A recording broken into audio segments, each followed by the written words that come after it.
on Facebook Live. Obviously, we're going to discuss Middlesbrough Football Club, which I do after every Borough game. Unfortunately, I couldn't do it Saturday. I had other things on. I'll mention that in a minute when we go live. Right, I'm going to go live now. Let's go for it.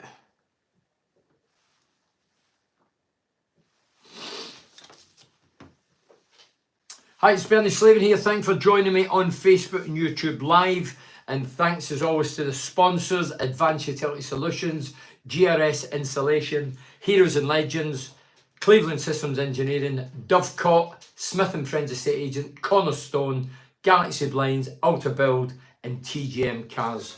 We're looking at the team Saturday. The team Saturday for Middlesbrough against Preston was Dieng, Borges, Edmondson, Clark, Ayling, Jones, Beleza, Azaz, Hackney, Conway and Latilaf. On the bench was Berzog, Hamilton, Morris, Doak, McGree, Gilbert, Dick Steele, Bryn and Hunt.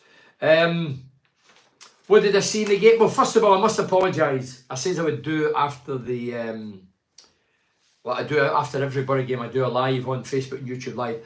I failed to do it, and the reason being I'd already, and I forgot about it because I'd been away, and then I had got tickets to go and see Mike Peters, the Alarms lead singer, in the town hall. So right after the game, went to the Dovecot, did my usual duties there, mixing with the public, talking about Borough, people who's been to the game, the fans, the ones that really matter. Anyway, I've got to know Mike over the years. Met him at Old Trafford several years ago, along with my mate Pally and Rob or whatever. And I love my music, and I conversated, and I've kept in touch, or we've kept in touch over the last couple of years. But this guy, I mean, I've written it down. At the minute, he's got big health issues. It's out there publicly. He mentioned it at the town hall on Saturday. He needs a stem cell transplant. This is important now. Football is important, but this is more important. He needs a stem cell transplant. He needs donors or a donor to survive. That's how bad it is at the minute. And obviously he needs a match. So he needs a match, he needs a donor. So if you need details and you want to put your name forward to see if you're a possible donor, my missus has did it as soon as she heard it. You have to be under 55. So you click on www.lovehopestrength.co.uk. So www.lovehopestrength.uk. As I say, you have to be under 55.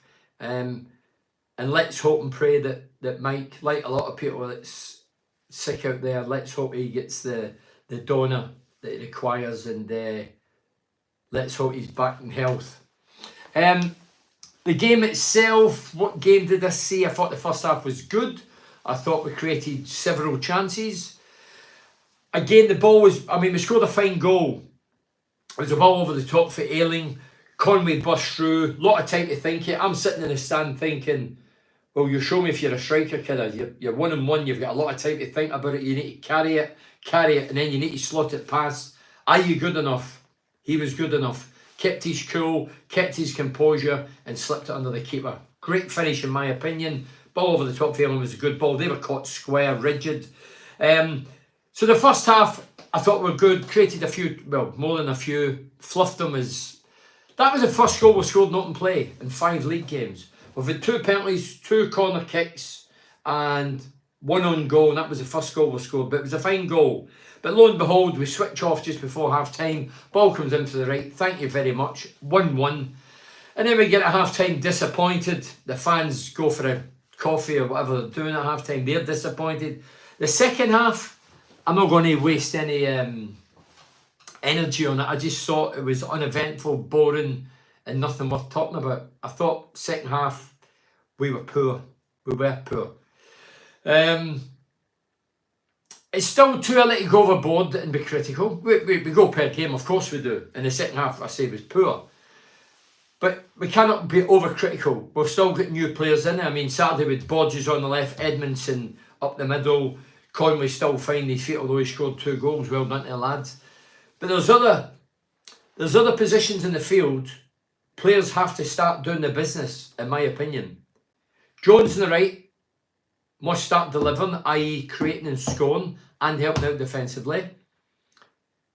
Cannot continue to hit the first man time and time again and play it back and be negative. Has to be more of a threat going forward.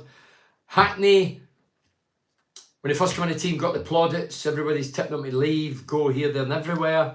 Last year he got injured last couple of months. He came back this season, not quite hit the heights. I still expect an Aidan Hackney at his age and with his fitness levels and as an attacking midfielder to go and score 8 to 10 goals. I want to see him score more goals, creating more goals. Otherwise, he's under threat. Another one is Azaz. I think Azaz works his ass off, but doesn't do enough. I mean, between the three of them, none of them's got a goal this season. And you're lucky if they've created 1 or 2 in 5 league games. That's not good enough. That's stats. That's not just my opinion, but that's stats. And if I was a coach or a manager, I'd be certainly putting that to them and saying, listen, you need to create more, you need to score more. You're all attack-minded players. If you don't do it, you'll be out the team. Because we've got a boatload of new players in now, and they must be under threat. I mean, Doak, he came off the bench. He looks a lively character, the Scottish international. He was very quick, direct, step overs, dropping the shoulder, couple of balls in. You know, we've got about 15 minutes, not enough time, but he looks a business. And on the bench, we had Morris. I mean, why was Morris on the bench? Morris blazer over the top. Somebody says, oh, it's because Morris was in international duty. Well, so was Jones. Jones was in international duty and 1 or 2 others. People says, I was doing my Red Radio Live earlier, and somebody asked his coaches, managers get favourites. Of course they have. School teachers have got favourites. If you're clever, the teacher likes you. That's why I was hated at school. Yeah, if people have got favourites, but, and it's happened to me at international level. Different scenario. I mean, if I was Morris and I'd went on international duty, and the reason for being dropped, and it was dropped, was being because, oh, you've been on international duty, I'd say, well, what about Jones? And what about this? And why are they starting and I'm not? If I rewind it to my career, I had 2.5 games to clinch a place in the World Cup squad. Colin Todd was the manager. Colin Todd, we were playing Nottingham Forest on a Wednesday night at Ayresome Park, league game. I was 29 years of age. I was running out of time to get an international cap, let alone get the World Cup. Colin Todd could quite easily says, because he had a full international, we'll cancel the game and we'll reset it, we'll redo it, we'll play it in another date. But no, he doesn't. He makes me stay behind. I play, I have a nightmare, and I'm down to 1.5 games to clinch a place in the World Cup squad. But I confronted Colin Todd and says, if I was an Englishman, you would have cancelled the game. You could have cancelled the game, but you didn't. And then I had the same problem with Lenny Mons. He played the game, had to stay behind. This was after the World Cup. But it was the same scenario. Again, I confronted him. If I was an Englishman, it was the same words and rhetoric. So for me, yeah, managers do favour players, favour countries, favour others. Morally, principally, for me, it's not right. And it goes on, and it'll always go on. You can't stop that. Right, I'll move that away. Let's flight over. I've rabbited on enough. I'll have yours say you're the important ones, the fans. Where are we? Sunderland's bubble is bust. Hopefully you can get the win for Neil Hamilton. I hope you're right. 12:30 kickoff. You might have your jammies on. I'm going. I'll be there. Andrew Hill says the game was dominated with Borough's waste. Too many chances. And my man of the match was Tommy Conway for scoring the goal. Andy, or Andrew Hill, I thought Conway was good, but my man of the match was Big Clark. I thought he was like Beckenbauer. Not quite, but he was good. He controlled everything. He set examples, tackling, headers. He was carrying the ball forward, picking a pass. I thought the big man was brilliant. He's come on unbelievably good, the big man. Just a wee question. Do you think anybody in a Borough shirt can score a quicker goal than I did back in, was it 92? 91? Why didn't McGree come on second half? Don't know. That's from, who's that from? Stevie.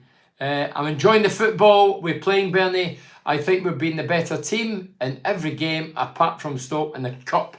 The Stoke game in the Cup, if you're one of them that once is knocked out of the Cup because we've been concentrating on the league, well, I've not seen an improvement since we got knocked out. And we didn't get knocked out, we got humiliated. And if anybody's saying, yeah, but we the young team, well, Hull City, the youngest team in the history of the football club. So we must overvalue and overrate our young kids. And we get caught with our pants down on the night and get humiliated. 5-0 at home. Some of those young kids will never recover. It's a dreadful performance. Yeah, so let's carry on there. Where was it? Graham McIver. Hi, Graham. We had better players Saturday on the bench. We need them on the pitch. Well, this is the thing now. Carrick is going to be spoiled for choice. We need a settled team. He's now got 28 players. He needs to juggle and keep every one of them happy. That's a hard thing to do, to keep everybody happy. Because you get ones that's a bad apple, if you like. In the dressing room, it only takes one to go through a few of his mates and say, oh, why is he in and how am I not playing? And that causes a bit of friction. So having too many players can be a problem. And I think Carrick, to succeed now and to turn things round, he has to get a settled team. And come Christmas, we must have a settled team. This chopping and changing, I know it works for the big clubs who are super rich and the best players on the planet. It works for them, but we're Middlesbrough. And Carrick, in his first season, the football was, I would go as far to say, use Steve McLaren's terminology, magnificent. The football was amazing. Loved going to the games, knew who was playing where, knew what team was going to play and how we were going to play, the style and brand. Now I go and I think, who's going to play today? Yeah, we know Dieng's in goal, but there's always changes now. And I don't think that's healthy. There's something to be said for, and the other thing is, I don't want to hear any Borough fan coming on here saying, oh, we've got injuries. We've got 28-man squad. When I first came to Middlesbrough in 85-86, we had 30-man squad. We had crap pitches, barely a physio, barely a treatment room. The pitches were rutted, they were absolute garbage. No sports scientists, dietitians. The training pitches were rutted and dogs chasing you. Or dogs, no dogs, dogs. So don't talk about, oh, we've got injuries. The thing is, the modern player, they'll either their tights are out for 3 weeks, get a wee strain, oh, I'm out for a couple of weeks. I've used the terminology, we were mongrels in our day. We battled it. Look at Gary Hamilton. I keep going on about Gary Hamilton. Gary Hamilton, tough lad for Glasgow, 5'0", half the size of a lion, would run through a brick wall for Middlesbrough, finish his career at a tender age. Some people would say stupidity. In hindsight, it probably was. These guys now wouldn't, as I say, ladder their tights are out. Hammy played through with a hole in his knee. The hole wasn't visibly, but within there was a big problem. And he was taking injections, probably cortisone back then, which I never took, to disguise the pain. Those lads I played with, they wore the shirt with pride. The modern player, yeah, wearing it with pride, I'm not so sure about that. I'm not talking about Middlesbrough, I'm talking about up and down the country. Phil Otten says, we must find a way through when teams play anti-football game. Cried out for McGree, but he never got off the bench. Why? Early days, still positive. It will come. Jones will be out the team for Doak within a couple of games. I believe it will come once we get a settled team. If we get a settled team, I'm sure Carrick must know in his head that he has to get a settled team, but then he has to keep everybody happy. But the one thing I did notice on Saturday, again, not just Saturday, over last season and this season, again, it's like passing, slow, laboured, predictable. It looks as if we're on slow-mo. If you watch the Middlesbrough game Saturday on the telly, I was there live, but if you watch it on the telly, and then you watch the game yesterday, I know it's a different level, one extreme to the other, but you watch Tottenham Arsenal, it was like fast forward, pass, zip, zip, zip, zip. We are slow, laboured, everybody knows what we're doing. And the thing I couldn't get my head around Saturday, it's one each. There's about 15 minutes left. We get the ball down, he plays it to the left, plays it to midfield, gets it back, plays it inside. Then we launch it. Now we've wait out a couple of minutes before we launch it. Why don't we just launch it right away? We're short of time, we're running out of time to get a victory, and yet we're still fanning about the back. I don't get it. I really don't get it. And I'm a forward-thinking guy, ex-striker, who thinks positive that way more than anyway, but this messing about the back, I don't get it. It's nice football, but it's flattened to deceive. You're not doing anything with it. especially when it's 1-1 and you're at home against a team that is an average.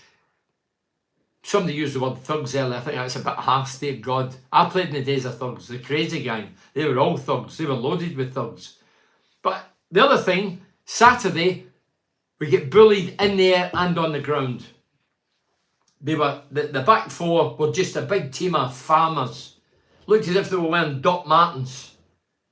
Just big farmers. Just kicked anything that moved. We never rode a tackle. In my day, you would get the ball and you'd use your vision, see the centre back coming for you, going to club you. You would touch the ball away and ride the tackle. We never rode anything. We were getting kicked up in the air like rag dolls.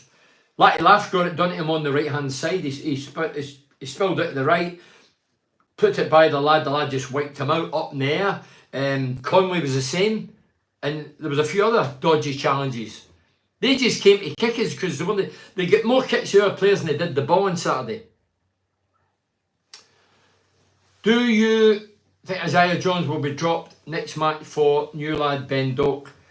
I'll be honest, I don't think he will. If he did, I don't think he can monitor it. But if you rewind it to last season, up there, we beat them 4, didn't we? Obviously against 10 men, but it was still 4 in a great second half. I think Jones was a big part of that. So Carrick's probably thinking that as well. I know it's a new season and new teams and oppositional players. I get all that, but I think that's the reason he'll keep him in. But Jones, as I say, and Hackney and Azaz, those 3 guys, I fear for them. They might be in for a cold winter because they might find themselves on the bench if they don't start turning up, creating, scoring goals. As I say, none of them scored. You're lucky if they've made 2 goals between them out of 5 starts. That's not good enough for me as attack-minded players. If you're a negative midfielder, you get away with it, but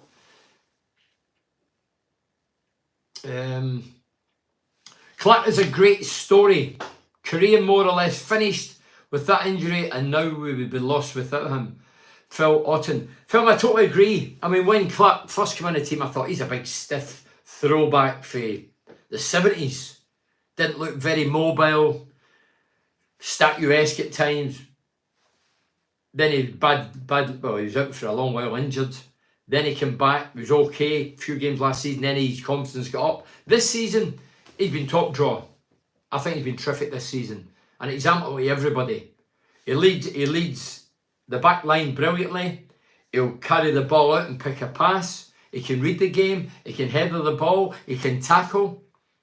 Yeah, he's been a great example to the younger players in the team. Colin Fry says, hi Bernard. Hi Colin. Dropping too many points to average teams. Couldn't have picked a better set of teams to start the season off with. Well, you're right. I mean, I'd jotted a few things down. So we played Swansea at home, 1-0. Swansea, on the day, fairly average. We scored via a penalty. Then we played Derby away. Lost 1-0. Then we beat rock bottom Cardiff, who were absolutely atrocious. Saturday, obviously Preston. Not good enough. It's a Swansea, Derby, Portsmouth 2-2. That was a disappointing game as well. They were they're newly promoted. Was it Derby and Portsmouth newly promoted? We couldn't beat them at home. Our home record seems to be a bit of an issue. And last season, there was average teams coming and taking points off us and scoring a few goals in our backyard. And for me, that's not on. If we're going to be up there, we need to win all our home games, try and nick a point here and there, or win away from the Riverside. But see, we need to toughen up as well. And one of the things I'm looking at now, there's have to be certain kind of service to the front too. If it's going to be Latte Laugh and Conway, although he moves about brilliantly, I don't think he's just going to lie back and sit against the centre-back or lean against the centre-back. He's too lightweight to do that. I've not really seen enough of him to say if he's got a good touch or not. But the other guy you need holding up is Latte Laugh. And I don't think his touch is great. So you've got 2 fairly small guys, not physically powerful. I wasn't physically, but I always had a big guy alongside me who was different. But we've not got that. So it has to be a certain kind of service, either over the top, And if they play square, they've got the pace to get in there.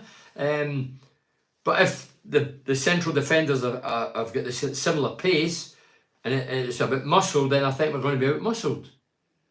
So when a team like Middlesbrough or any team comes through the midfield or gets in the flank, when they're playing at the front end, it has to stick. Well, I think Conway might be too lightweight to hold up, and I think last first touch is poor. So there might be a bit of an issue there. Morris probably just needed a break. So many scientists in the medical team. If Carrick had played him and he broke, this is for Tony Livingston, and he broke down early, he would have got slated for that. It's tricky. So let me see, Tony, so you're buying into the modern philosophy and what people... So Morris probably needed a break. Sports scientist in the medical team. I don't buy into that. I don't buy into all that, Tony. I know we've got sports scientists and dietitians and psychologists, and I get in Prozone that monitors your every move. I get all that, but surely first and foremost you'd say to the lads, and I don't know, they might have, how do you feel, son? Yeah, you're in, because you're the best player. You're better than Belazer, you proved you're better than Belazer at the minute, so you're in.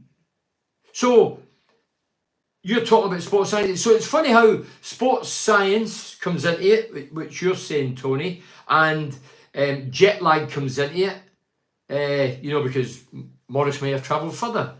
But when you talk about Messi and Ronaldo, the two greatest players in the world, who's got about 100 caps and millions of goals, it's funny how they're never left out when they travel, or the sports scientists say, no, you can't play. Why is that? It's kidology, it's bullshit. I don't buy into it. I don't buy into it. Sports science goes so far. But if Jones goes on international duty and I go on international duty and I've been in the first team the week before, when I come back, I expect to be in the team. And if he's in and I'm not, I'd think, well, why is that? What's the reasoning behind it? And by the way, the sports science should still say to me as a coach, oh, we don't think he's up for it. And I say, well, I'm playing him. It's my choice. I'm the coach. I pick the team. I don't bring the players in. I let them go, but I pick the team. So I'd still be playing him because he's a better player.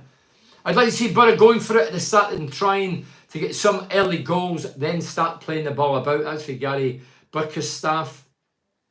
We can't get too far behind so early in the season and playing catch-up. I agree. We're 5 points behind West Brom. We're 4 points behind Sunderland. We've played average teams, as I mentioned. There's 2 newly promoted teams. 1 team rock bottom of the league. The other 2 finished 10th and 11th last season in the Championship. We've played nobody yet.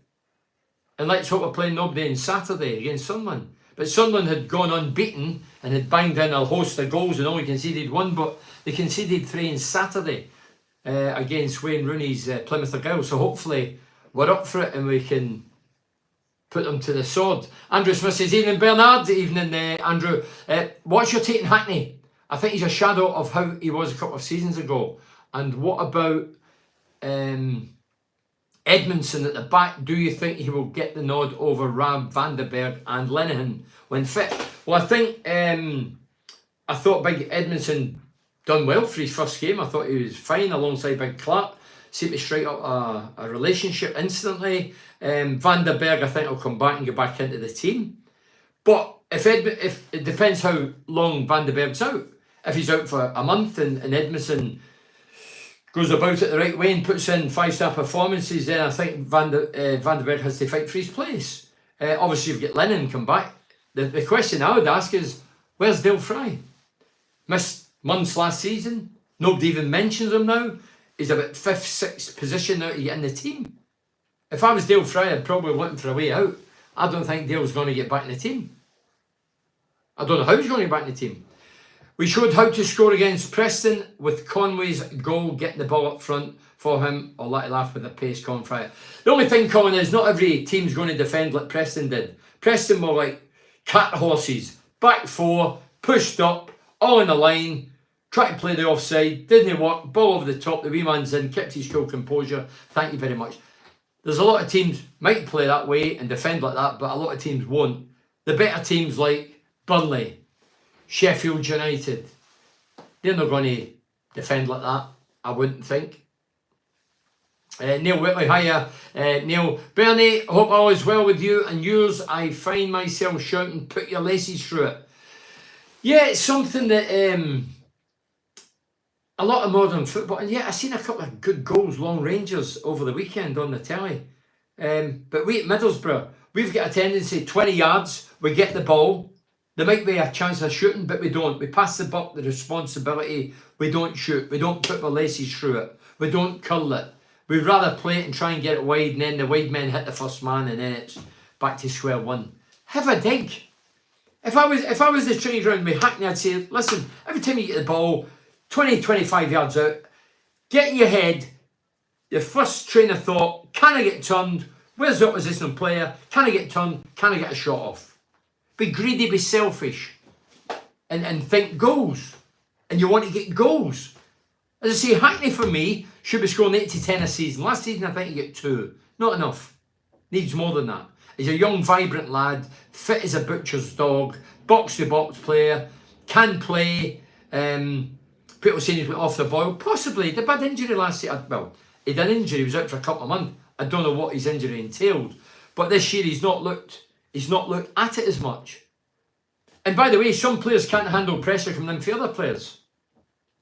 When the club signs players, then you're under threat. So you go one or two ways. You either go, come on, bring it on. I'm the best player here. You won't be taking my position. Or you will, and you think, oh, I'm under pressure.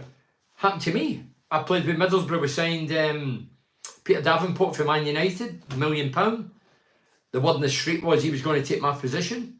He did, because I get pushed out left, but I was still playing, but I wasn't happy. Then eventually I moved in the middle and he moved out wide. And then Andy Payton. And I'm a fan of both Payton and Peter Davenport. Despite what the rumours say about Davenport, that was a load of old tosh.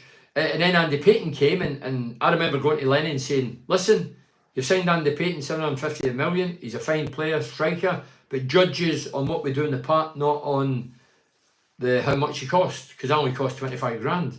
And Andy went to Celtic, my boyhood heroes. And by the way, talking about Andy Payton, Total BS podcast, I do it every Monday. Next week, Andy Payton's on, part 1, the Andy Payton. Andy Payton, of course, played for Middlesbrough, Celtic, Burnley, Hull City. You can listen to Don O'Reilly, my old mate, when I first came. Loved Don, Irishman. He's my first one this season. Gary Gill, 86 legend. Oh, and there's a few others lined up. There's a host of other ones lined up. I did Matt Buck. You remember Matt Buck? I did him today. So he's come up in the Total BS podcast. He had some interesting stories as well, Matt Buck. He talks about issues with coaches and managers at Middlesbrough that I didn't even know, and I was in that dressing room at the time. I had the same issues, but I thought it was only me. So that's interesting. I'll read a few. Where are we going to go now? I'll read a few of these. I get time, so that's good news, because every week I put these aside and people moan at me. So going back to it, so Borough's played 5 league games. We've won 2, drawn 2, lost 1, 8 points out of 15, 6 goals for 4 against. So we played Swansea, as I mentioned earlier, 1-0. They were 14th in the league last season. That's where they finished. Newly promoted Derby, we lost 1-0. Newly promoted Portsmouth, we drew 2-2 at the Riverside. Bottom of the league, Cardiff, we won 2-0, as we're expecting to win. And Preston 1-1, and they were 10th last season. But next up, the next 4 games, we've got Sunderland, Stoke, West Brom and Watford. 3 out the 4 of their teams are in the top 5. They're the big games. Hackney wasn't box to box when the Preston goal scorer just walked past them without even trying to chase him down. Fair point, Colin. Can't defend indefensible yet. I think Hackney would hold his hands up and say, yeah, I should have did better. Dan says, always good to come back with a victory after the international break. Unfortunately, it wasn't to be. Matt says, Sunderland next, bring them on. Sunderland next, derby game. I still class it as a derby game. Some of the Sunderland fans don't. They think that Newcastle Sunderland's the only derby up here in the north. That's a load of old tosh as well. I'm looking forward to it. Dennis says, enjoyed your part 2 on your podcast today with Gary Gill, the 86 star. Luke says, I just want to say well done to the Middlesbrough supporters on Saturday for collecting for the food bank. Food bank 2024. and we're having to donate food for people that's hungry in Britain. Disgraceful. This country is an absolute mess. Every way. Every way. It's so sad. People have to go to food banks to get food. Well, well done the fans for playing your part and trying to help the needy, but it's so sad. Vic says, finally, a Borough goal in open play. Yeehaw. Bit of sarcasm there, but I agree with you.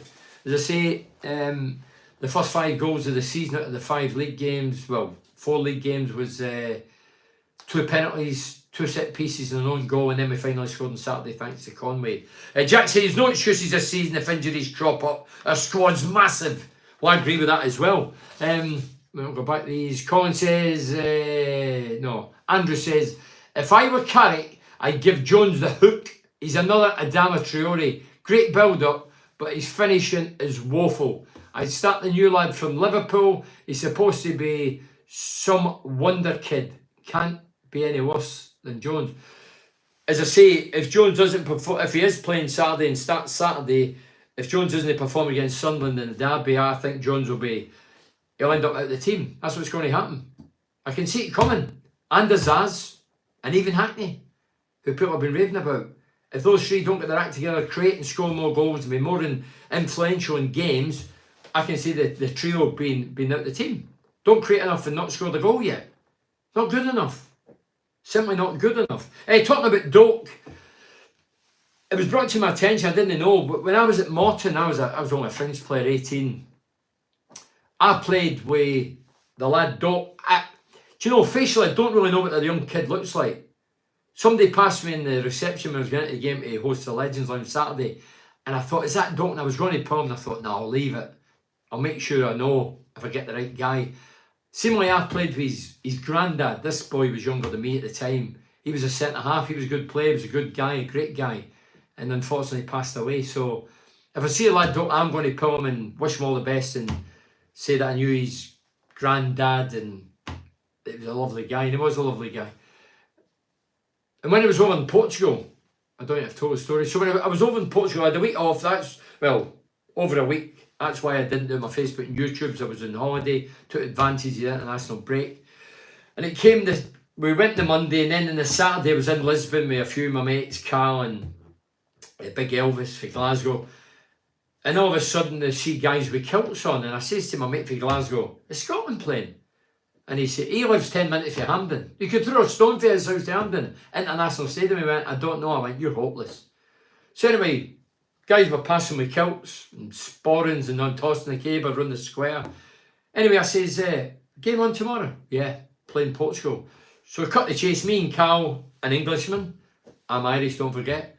We go along to the game, jump a train on the Sunday, go there without a ticket. And as we're walking and chatting, and we're involved with the 60,000 going towards the Benfica stadium. We're talking about getting tickets, and this guy to the right of me says, are you looking for a ticket, mate? And I said, well, we're looking for 2. He said, I've got 2 here, but unfortunately they're for the Portugal end. I said, well, it doesn't matter. I says, we're just happy to get in. So he says, well, give us your email address. So Carl gave me the email address. He puts the codes in, transfers it there and then. Well, the crowd's all passing. And anyway, I says, how much then, big man, what do you want for them? And he went, no, I don't want. I says, no, what do you want? He'd have kidnapped him. He says, listen, don't want any money. Just enjoy the game. So it was brilliant. Scotland did well first half, defended well, matter of time. Portugal brought the big dogs on. Great goal for McTominay, I have to say. He's at Napoli now, isn't he? Man, I need to get rid of him. Ten Hag will be gone by Christmas, by the way. He'll be gone by Christmas. But then Ronaldo, typical style, scores the winner. But it was a great atmosphere. It was good. It was something that, on holiday when you don't expect and you end up, you find out that, because I'd switched off of the football. I'm into Middlesbrough. International football doesn't really do it for me now. So anyway, that was the story. So that was that about that. Stoke just sacked a manager. Strange one, Colin, isn't it? Saying that, Preston sacked a manager after 1 game. Nothing surprises you in football. You look at Mugger last season. Sunderland were doing well. Bang, gone. Drew away at Millwall, sacked after the game. There's no, yeah. As I say, but A guy told me when I was 16, it's the only industry and job it pays to be a failure. This guy for Stoke sacked after 5 league games. He'll pick up another job somewhere. He's on that merry-go-round. You get a few quid payoff for sacking him, a few more quid for getting another team, laughing all the way to the bank. Whereas the guy in the street gets a boot up the arse. Bernie, are you still in contract with Mugger? Hope he's doing well. Huge respect for that man. A man of principles, integrity, Andrew's words that I use, and honesty. I had the privilege of meeting him on several occasions and presented numerous awards to him, and he's a total gent. Andrew, can't speak how, well, you've said it all. I agree with every word you said.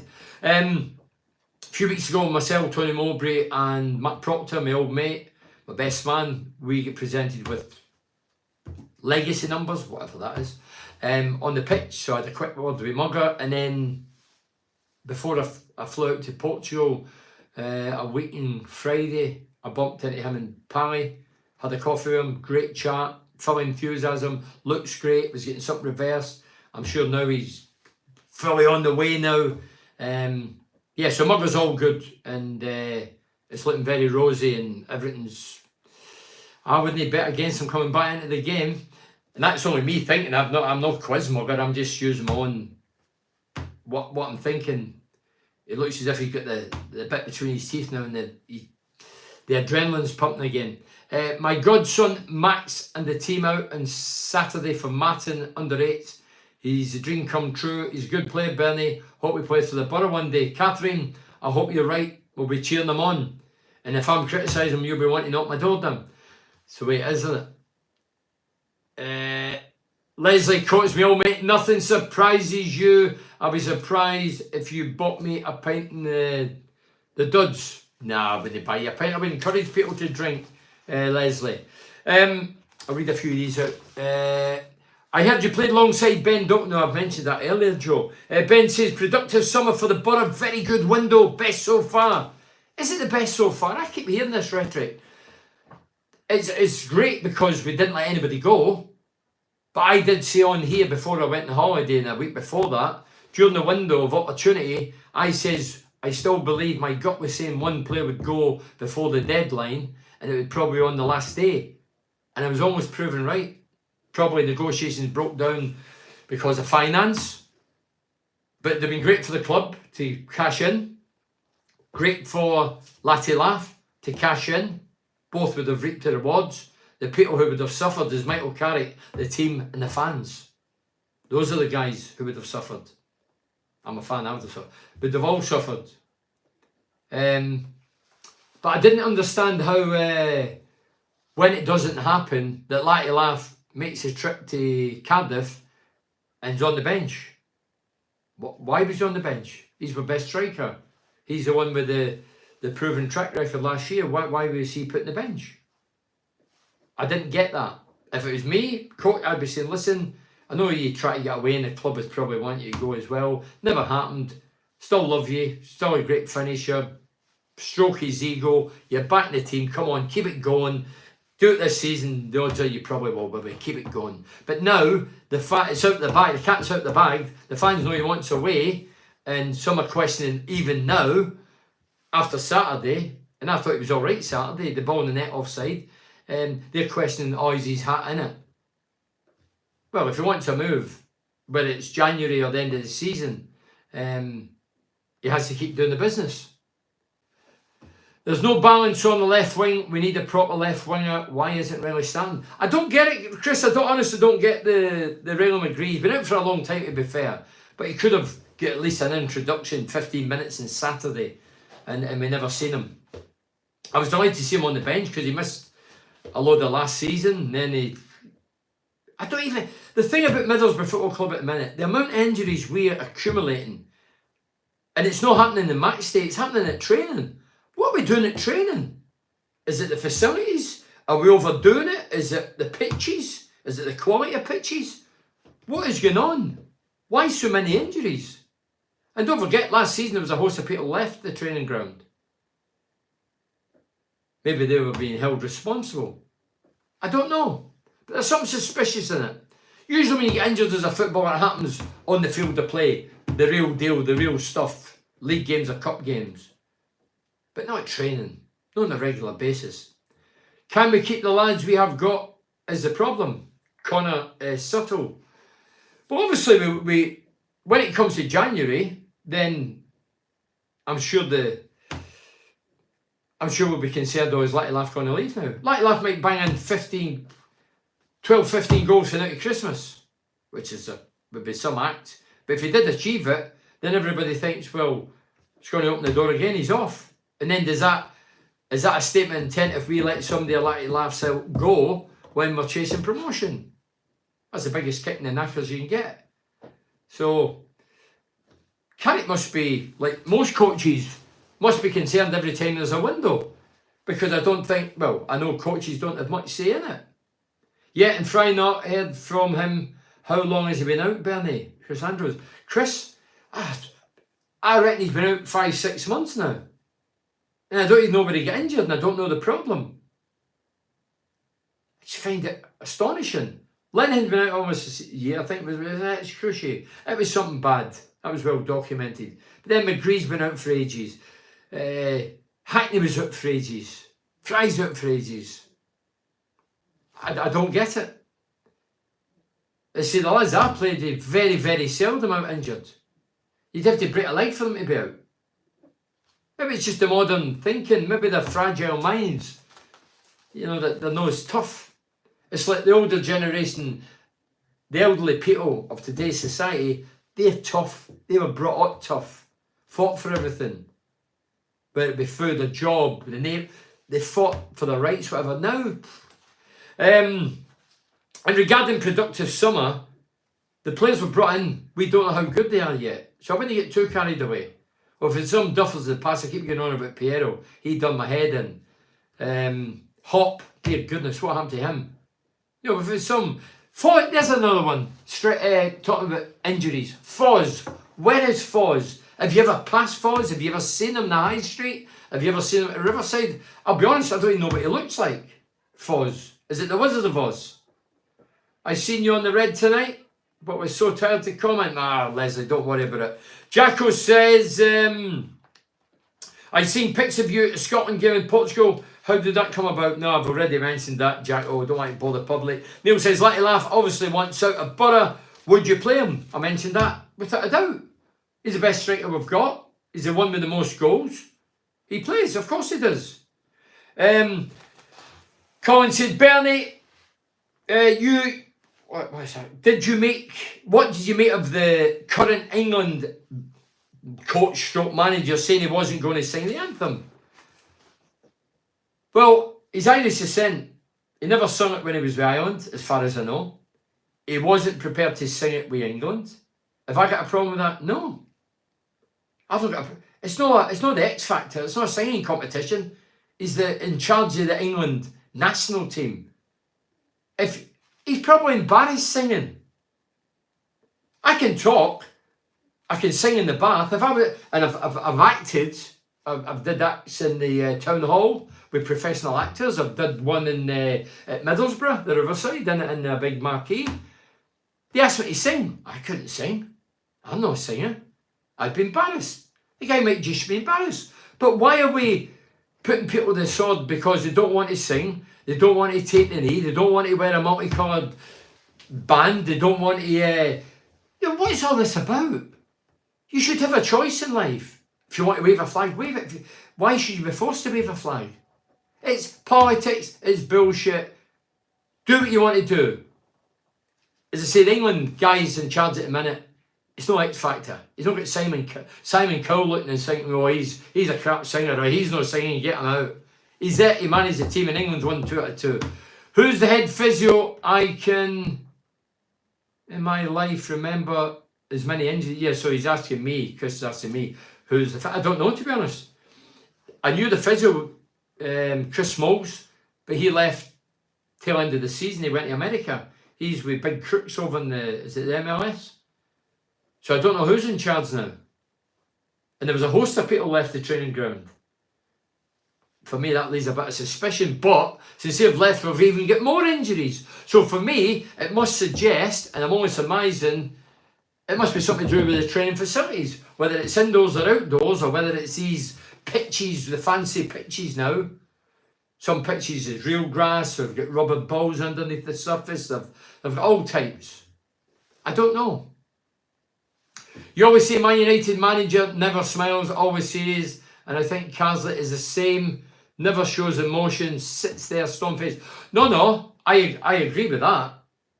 Ten Hag looks a bore to me, couldn't motivate me, and Carsley, he looks like a janitor or somebody that works in a library. Yeah, I agree, they're fairly stone-faced. I don't think that's healthy for a dressing room. I think you need somebody vibrant. Unless the guys round about, coaches are vibrant. You've got Ashley Cole there now. Maybe he's a vibrant character. But you need characters in a dressing room, especially when things aren't going your way. If you walk out with a dour face and a face made of stone, you're not exactly going to get them up for it, are you? Did Sven or other foreign managers sing the national anthem? I don't know. I'll be honest, I don't know, Colin. I played for the Republic. I never sang the national anthem. I acknowledged it, and the Irish team used to turn whatever way the tricolour was flying, wherever they were in the world or in Europe. That's respect. But I don't get this. You have to wear this, you have to do this, you have to do that. It's football. You're the paying customer, the fan, the most important part of the professional game or any game. You pay to watch your team win football matches, to put on a show, to turn on the cells, score goals, try and win games, climb up the league, possibly win a cup, unless you abuse it. Not to see people waving flags or putting multicoloured flags on or kneeling or singing anthems. That's not what the game's about. That's political. That should be shoved up somebody's fat ass. I'm against all that. I'm against nothing, but I'm against when people try to force it down your throat and make people do it. It really rattles me that everybody wants you to do things, well, not me, but other people, and people fall into the trap and do it. Why do they do it? Because they're frightened of losing their job. I get that. They've got bills to pay, mortgages to pay, cars, kids. They don't want to end up in the street. I know that's how it is. I mean, this is bonkers Britain we live in right now. And football's bonkers at times as well. Some of the carry on it goes on and what you have to do and what you have to wear and what you have to wave. You shouldn't have to do any, and the latest one, sing a song, sing an anthem. Okay then, we'll flip it. So when say the cup final comes in the end of the season, FA Cup final at Wembley, they play God Save the King, the national anthem. How many out of Man City versus Arsenal, how many is going to sing the anthem? Are you going to ridicule them? It's Wembley, it's the national competition, the FA Cup, big English competition for many, many years. Are you going to, 3/4 of the lads are foreign, they won't even know the words, they won't be interested. So, for me, it's a choice. If you want to wear a poppy, you wear it. If you want to wave a flag, you wave it. If you want to wear a multicoloured, you wear it. If you want to kneel, you kneel. But if you don't, you'll be ridiculed and persecuted and put in a boxing class as a this, that, or the other. And for me, it's totally wrong. And it goes on and on and on, and it's political. I don't vote. They're all liars. They're all deceitful. I believe none of them. And people still vote. I hear them saying, yeah, but years ago, people died for a vote. Now, this mob are killing you. The political leaders are killing everybody. And they're affecting the game of football as well. Anyway, are you going to Stokes Fair this week? Now we're back on track. Wednesday to Saturday. I seen there last year. I was only going, Leslie, to win goldfish. Put in my pond, you know what I mean? Big goldfish. Paul Love says, beat Mackham Saturday, everything will look rosy, Bernie, massive game. That's right, Paul. As I say, don't get too critical about the start. We can have our opinions. I don't think it's been great by any stretch of the imagination, but don't overdo it. Players are still settling in, bedding in, getting to know the new surroundings, the new teammates. Carrick's still to find a solution and the best starting 11. And when he does, hopefully he settles it down, and then I think we'll start progressing and getting better. We must have created in 5 league games about 60 chances. And that was my first goal in open play on Saturday. That's not Carrick's fault, that's the players. But surely you can't keep missing them. Eventually you must start putting them in the back of the net. Sunderland will batter us at this rate, the way we're playing. No, Chris, derby games are... No, I don't believe that. Derby games, we're saying that again. Do the people that's playing for Middlesbrough and Sunderland know the intensity of a derby game and how much it means to the fans? I'm not so sure they will. I don't think our modern players know that. I know the importance of derby games. I'm from Glasgow, Celtic Rangers. The passion, everything. 10 minutes. And in Middlesbrough, whether it was even Darlington, Hartlepool, Sunderland, Newcastle, they were all derby games to me, and I knew the importance, especially Sunderland and Newcastle. I loved nothing better than going out and beating Sunderland and Newcastle. I knew it meant the guy in the street or the lady in the street that was fortunate enough to have a job here in the North East, they would go to the work with a spring in their step, delighted that you beat the enemy, the team up the road. I don't know if that exists now. I remember Emerson scoring a wonder goal. Remember Emerson with the lovely flowing locks? He scored against Sunderland at the Stadium of Light, and he was interviewed after the game, and what a goal it was. What do you make it? It's a derby game. He went, it's just another game. Well, it's not just another game. Derby means a lot to the public, the people who stayed here, born and bred here. It means everything. You try to say that to a Celtic Rangers fan. Oh, it's just another game. It ain't just another game. Talk about the game. Those that don't know, the younger viewer. One of the quickest goal, but was the quickest derby goal, was myself. I scored after 16 seconds at Erson Park. I mean, my granny could have put in the way it happened. 16 seconds later, the ball's in the net, at the Hallgate end, packed Hallgate end, brilliant. But I always remember doing the, I've told this story before, but the younger viewers maybe know watched it over the years. So I was on Borough TV and there's a 7-second delay, but this night it's not working. And the gaffer had told the late great Ali Brownlee, who hosted the show, who was a commentator for every Borough game alongside myself. He says, listen Ali, you and Bernie beware, there's no 7-second delay tonight, so beware. And we used to do it on a Monday evening. So he says, oh no bother, Peter, to the gaffer, no bother. Everything should be hunky-dory, nobody should be swearing the night. Borough won 3-0, comfortable win, great victory and good performance. So we goes on and hired John for Middlesbrough, hired John, yeah. Mick, yeah, Stockton. And then we came to say it was Brian and Billingham. Hiya, Brian. Brian, it says Sunderland. There was a strip along the bottom of the television screen that we're looking at. It says you're a Sunderland fan, what are you doing on here? And he goes, well, I love yous guys, you know, I live in Billingham, so it's local. I get NTL, it was NTL. He says, I just love yous guys. And he sounded a good guy up for it. And I went, Brian, are you aware who scored the... So I was looking like this, like, right down the barrel of the camera. I says, are you aware who scored the quickest ever goal against your team, Sunderland? And he went, no. And I went, it was... And I did that with sort of arrogance. I said, it was me, 16, 17 seconds. And he went, you Scottish prick. And he went out on there, because there was no delay. I was under the table laughing. Ali was red-faced. We'll swiftly move on, Bernard. And yeah, I think we got in trouble that night. Anyway, Colin Fry says, Sunderland will come at us from the off. We need to be strong as a team for the first 20 minutes. I agree with that as well. Right, we're running out of time. I'm going to read these. So Don also says, that productive summer mentioned that. I've seen pictures yet. I love. So that was England, Nigeria. It's quite a squad we have built up, Wolfman. Yes, it is. 28 in total. Who's that for? Matty. As I say, if you rewind it to my day, 13 players we had. And when we got promotion, I think we went to 15, 16 players. But 28. That's some squad. Frank says, what about you can't use the team... term, sorry, not team. Frank says, Bernie, what about you can't use the term man of the match? What's your thoughts? It's a load of old tosh. If I'm watching men, it's man of the match, isn't it? They're men. I only watch men football, so it's man of the match. What are you on about? Yeah, it's just bonkers. I mean, Frank, I don't even know how you asked the question, but it's bonkers I remember Graham Souness got in I think he lost his job in Sky. He's on TalkSport now. He's one of the best pundits around, in my opinion. Former Borough great, Liverpool great, Scotland great. I'm a fan of Graham's.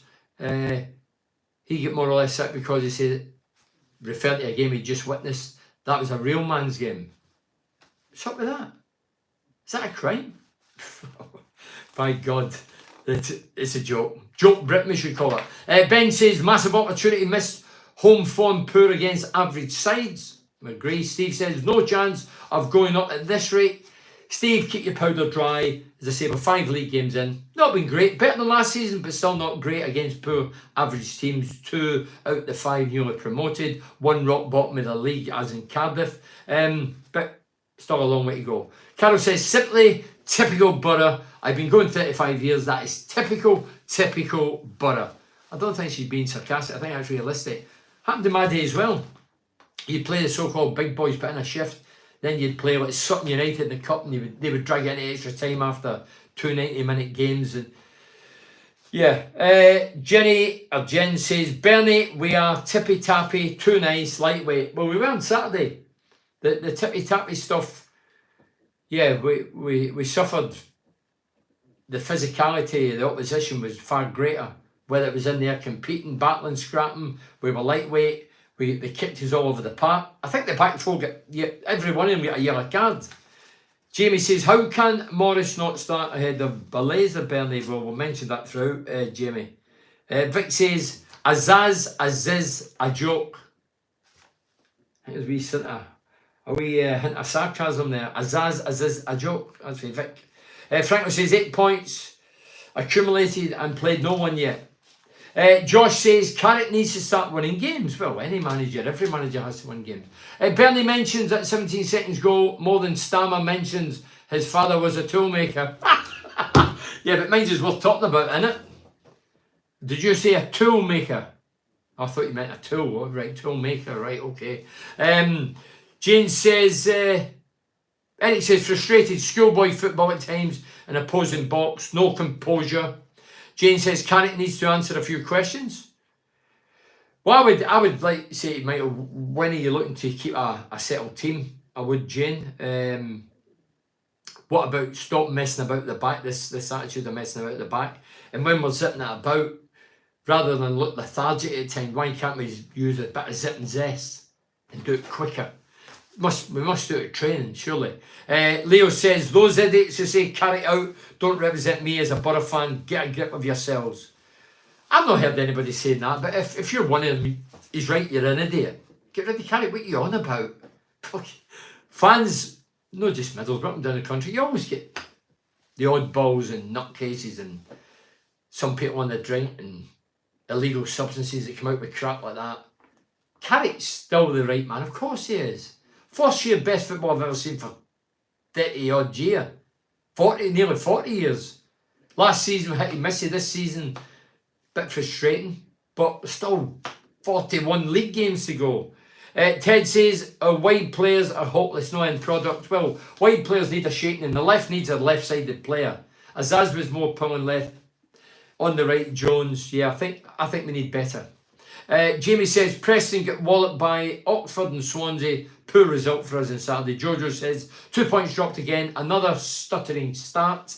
Mick says the teams we have played so far are either just promoted or poor. We are huffing and puffing. It's a joke. Dan the man says every time we got the ball, we were on our ass. What about riding a tackle? I mentioned that earlier, Dan. In my day, you would see him coming, put it and jump. As if you're jumping over a hurdle when it's sliding tackle. Make a fool of him. Matty says our home form in recent years is dreadful. It's been turbulent, to say the least. Hackney has started believing the hype. No, he's not. I don't believe that. I think Hackney's a grounded kid. He's a red kid boy. I don't think he believes the hype, get carried away. I don't know his injury. Maybe he's still feeling a bit for being out for so long last season and he's still trying to get up there. I'll read these out and that's finito. Where are we? Why did he call you a Scottish prick? I thought he was Irish. Yeah, well, he thought it was Scottish, Leslie, you know what I mean? So, he got the last word right, yeah. One player nobody is talking about is Ayling. I think he's been a signing of the season so far. Good defender, a leader, and chips in with some assists too. Also, what you reckon in the new left back? Well, is it Borges? I thought he'd done okay. Not going to go overboard. It's only one game, but he looked lively. Hopefully he gets better as time goes on. But yeah, I thought he had a decent debut. Regarding Ayling, I'd agree. Ayling, vastly experienced, but I would like to see him giving Jones a rocket more often to waken him up, to make him do the business and get balls in the box, stop hitting the first man, and stop giving him it back. Tell him I don't want it back, you do the business. You're paid to be a winger, to take on players and get the ball in the box. So maybe with his enthusiasm and his longevity in the game, he should be telling Jones to stop giving them the ball back in negative areas. If you give one preference, when will it stop? Fans go to watch football. If you give one preference, when will it stop? Fans go to watch football. That's what I agree with, Stephen. It was there in the Hallgate when you scored the goal. I was there, so Stephen says he was in when I scored in the Hallgate, yeah. So I agree with Andrew about Ayling. Ayling, yeah. But he's still keeping a young lad like Dick Steele, who's loaded with pace, fit as a butcher's dog. He's already scored a great goal this season, cutting in for the right and curling it bottom right hand corner with his left foot. But Ayling is vastly experienced and yeah, but he ain't the future.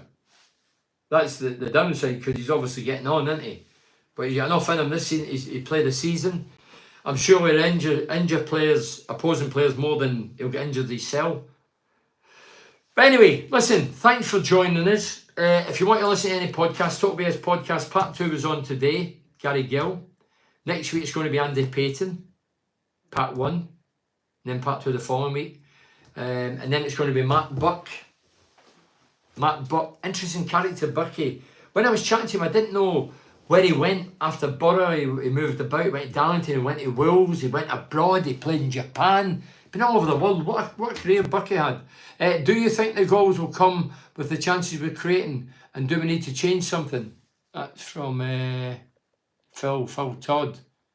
Look, if you keep, as a former striker, if people were creating chances for me, I was creating my own half chance and missing them, I wasn't delighted, but I was still happy. I'm getting in scoring positions, I'm getting the service, I'll eventually start putting them in, and when I put the first one in, then a boatload will follow. And I think it's one of them. I think when we start scoring, or when we click, I think we'll hammer some team, 3 or 4. I really do. You cannot keep missing them, it's impossible. But again, the service has to be better from the right and from the left. At the minute, the left side is still bare. I don't know who's a natural left-sided player. And on the right, I think Jones's position's under threat. Anyway, thanks for joining us. I'm back again Saturday. I'll be at the Stadium of Light. 12:30 kickoff. I'll be on about 12:30, 5 o'clock. I'll do this Facebook, YouTube live. Cheers, Benny. Smash the macarons at the weekend. Cheers, Steve.